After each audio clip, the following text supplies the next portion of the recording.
ಮೂಡ ಪ್ರಕರಣದಲ್ಲಿ ಸಿದ್ದರಾಮಯ್ಯನವರಿಗೆ ಸಂಕಷ್ಟ ಶುರುವಾಗಿದ್ದು ಈಗ ಕಾನೂನಾತ್ಮಕ ಹೋರಾಟದ ಬಗ್ಗೆ ಚಿಂತನೆಗಳು ನಡೀತಾ ಇದೆ. ಈ ನಡುವೆ ಹೈಕಮಾಂಡ್ ನಿರಂತರ ಸಂಪರ್ಕದಲ್ಲಿದೆಯಂತೆ. ದೂರವಾಣಿ ಕರೆ ಮಾಡಿದ್ರಂತೆ ಎಐಸಿಸಿ ನಾಯಕರು ಮುಖ್ಯಮಂತ್ರಿಗಳಿಗೆ ಕರೆ ಮಾಡಿ ಸಿಎಂ ಜೊತೆ ವೇಣುಗೋಪಾಲ್ ಸುರ್ಜೇವಾಲಾ ಮಾತುಕತೆ ನಡೆಸಿದ್ದಾರೆ. ಹೈಕೋರ್ಟ್ ಆದೇಶದ ಬಗ್ಗೆ ಸಿಎಂ ಜೊತೆ ಎಐಸಿಸಿ ನಾಯಕರು ಚರ್ಚೆ ಮಾಡಿದ್ದಾರೆ.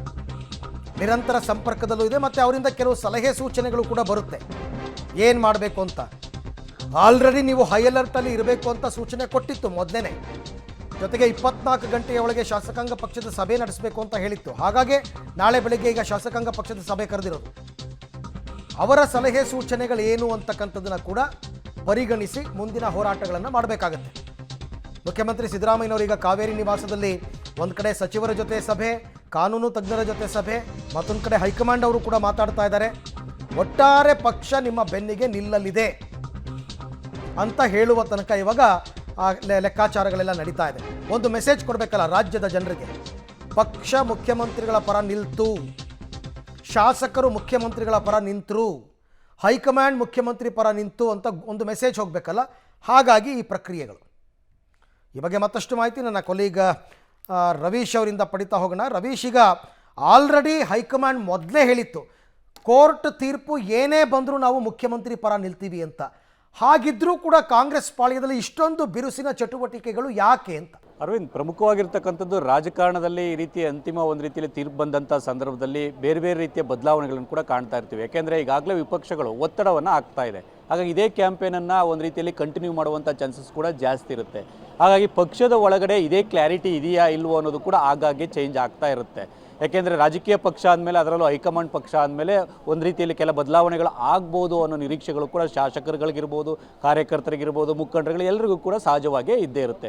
ಯಾಕೆಂದರೆ ಒಂದು ನಿರ್ಧಾರಕ್ಕೆ, ತೀರ್ಮಾನಕ್ಕೆ ಸ್ಟಿಕ್ಕನ್ ಆಗಿ ಕಡೆ ತನಕವೂ ಕೂಡ ಅದನ್ನೇ ಉಳಿಸ್ಕೊಂಡು ಬಂದಂಥ ರಾಜಕೀಯ ಪಕ್ಷವೇ ಇಲ್ಲ. ಹಾಗಾಗಿ ಭಾರತದ ರಾಜಕಾರಣದಲ್ಲಿ ಈ ರೀತಿಯ ಬೆಳವಣಿಗೆಗಳಾದಂಥ ಸಂದರ್ಭದಲ್ಲಿ ಸಾಕಷ್ಟು ಒಂದು ರೀತಿಯಲ್ಲಿ ಅನಿರೀಕ್ಷಿತ ಬದಲಾವಣೆಗಳಾಗಿದ್ದು ಕೂಡ ಉಂಟು. ಹಾಗಾಗಿ ಸದ್ಯಕ್ಕೆ ಸಿಎಂ ಸಿದ್ದರಾಮಯ್ಯ ಅವರ ಪರ ನಾವಿದ್ದೇವೆ ಅಂತ ಹೈಕಮಾಂಡ್ ಹೇಳ್ತಾ ಇದ್ದರೂ ಕೂಡ ಎಲ್ಲ ಒಂದು ಕಡೆ ಆಪ್ಷನ್ ಬಿ ಏನಾದರೂ ಇರ್ಬೋದಾ ಅನ್ನೋ ಒಂದು ಅನುಮಾನ, ಗುಮಾನಿಯನ್ನು ಕೂಡ ಸಾಕಷ್ಟು ವ್ಯಕ್ತಪಡಿಸ್ತಾ ಇದ್ದಾರೆ. ಆ ಚರ್ಚೆಗಳಾಗ್ತಾ ಇದೆ. ಹಾಗಾಗಿ ಪದೇ ಪದೇ ಈ ರೀತಿ ಬೆಳವಣಿಗೆಗಳಾದಂಥ ಸಂದರ್ಭದಲ್ಲಿ ಗಟ್ಟಿಯಾಗಿ ನಾವು ಇದ್ದೇವೆ ಅನ್ನೋ ಮೆಸೇಜನ್ನು ಶಾಸಕರುಗಳಿಗೆ, ಪಕ್ಷದ ಮುಖಂಡರುಗಳಿಗೆ ಮತ್ತು ಸಚಿವರುಗಳಿಗೆ ಒಂದು ರೀತಿಯಲ್ಲಿ ಮುಟ್ಟಿಸುವಂಥ ಕೆಲಸವನ್ನು ಕಾಂಗ್ರೆಸ್ ಹೈಕಮಾಂಡ್ ಮಾಡ್ತಾ ಇದೆಯೇನೋ ಅನ್ನೋ ಪ್ರಶ್ನೆ ಮೂಡ್ತಾ ಇದೆ.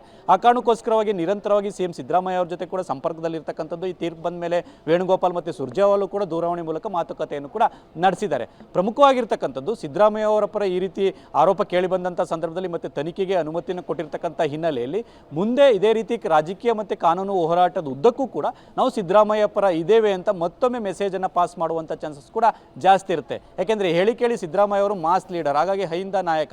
ಇಂಥ ಸಂದರ್ಭದಲ್ಲಿ ವೋಟ್ ಬ್ಯಾಂಕ್ ರಾಜಕಾರಣ, ಪಕ್ಷದ ಭವಿಷ್ಯದ ದೃಷ್ಟಿ ಮತ್ತು ಸರ್ಕಾರದ ಭವಿಷ್ಯದ ದೃಷ್ಟಿ ಎಲ್ಲವನ್ನೂ ಕೂಡ ಲೆಕ್ಕ ಹಾಕುತ್ತೆ ಒಂದು ರಾಜಕೀಯ ಪಕ್ಷ.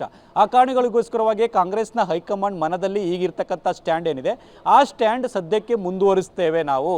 ಹಾಗಾಗಿ ಸ್ಟ್ಯಾಂಡ್ನಲ್ಲಿ ಯಾವುದೇ ರೀತಿಯ ಬದಲಾವಣೆ ಇಲ್ಲ ಅನ್ನೋ ಸಂದೇಶವನ್ನು ರವಾನೆ ಮಾಡ್ತಾರೋ, ಅಥವಾ ಆಪ್ಷನ್ ಬಿ ಸುಳಿವನ್ನು ಸದ್ಯಕ್ಕೆ ಕೊಡದೇನೆ ಅದನ್ನು ರಹಸ್ಯವಾಗಿ ಇಟ್ಕೊಂಡು ಈಗ ಕಾನೂನು ಹೋರಾಟ ಮತ್ತು ರಾಜಕೀಯ ಹೋರಾಟ ಎರಡಕ್ಕೂ ಕೂಡ ಸಿದ್ದರಾಮಯ್ಯ ಜೊತೆಲಿ ಇರ್ತೇವೆ, ನಿಮಗೆ ಯಾವುದೇ ರೀತಿಯ ಗೊಂದಲ ಬೇಡ ಅನ್ನೋ ಕ್ಲಾರಿಫೈ ಮಾಡೋದಕ್ಕೆ ಈ ಒಂದು ಕಾಂಗ್ರೆಸ್ನ ಹೈಕಮಾಂಡ್ ಮುಂದಾಗಿರ್ಬೋದು. ಆ ಕಾರಣಗಳಿಗೋಸ್ಕರವಾಗಿಯೇ ಒಂದು ರೀತಿಯಲ್ಲಿ ಕಾಂಗ್ರೆಸ್ನಲ್ಲಿ ಈ ರೀತಿಯ ಚಟುವಟಿಕೆಗಳು ನಡೀತಾ ಇರತಕ್ಕಂಥದ್ದು. Arvind, okay, thank you Ravish ತಮ್ಮೆಲ್ಲ ಮಾಹಿತಿಗಾಗಿ. ನಾನು ಆಗಲೇ ಹೇಳ್ತಾ ಇದ್ದೆ, ಇದೊಂದು ಮೆಸೇಜ್ ಕೊಡುವಂತಹ ಪ್ರಕ್ರಿಯೆ. ಶಾಸಕರಿಗೆ ಮೆಸೇಜ್ ಹೋಗಬೇಕು, ಸಚಿವರಿಗೆ ಮೆಸೇಜ್ ಹೋಗಬೇಕು, ಎಲ್ಲೂ ಅಪಸ್ವರಗಳಿದ್ದೇಳಬಾರ್ದು ಮುಖ್ಯಮಂತ್ರಿ ಸ್ಥಾನದ ಬಗ್ಗೆ. ಹಾಗಾಗಿ